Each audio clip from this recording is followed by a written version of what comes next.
G'day, I'm Alkis Psaltis. I'm an Associate Professor in Ear, Nose and Throat Surgery. As per the Centre of Disease Control and Prevention guidelines, a swab should be taken from the upper aerodigestive tract. In this video, we're going to show you how to take a swab from the nasopharynx, where we believe the viral load is most likely to be at its highest and most likely to give you a yield if the virus is present.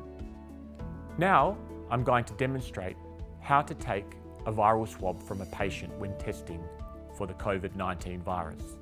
We're going to use the FUSE-TEC sinus model to demonstrate the anatomy and how to take the swab from the correct location.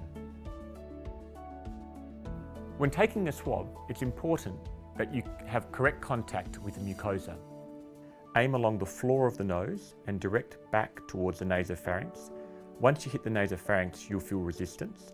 At that location, I recommend turning the swab approximately 6 times clockwise and then 6 times counterclockwise. And this ensures that the swab is in contact with mucosa for at least 3 to 5 seconds in order to sample any viral material within the nose.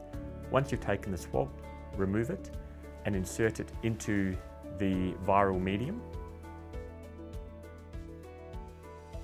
And then we'd break it off and labelled appropriately for processing. Personal protective equipment is very important to reduce the chances of you contracting COVID-19 from an infected patient.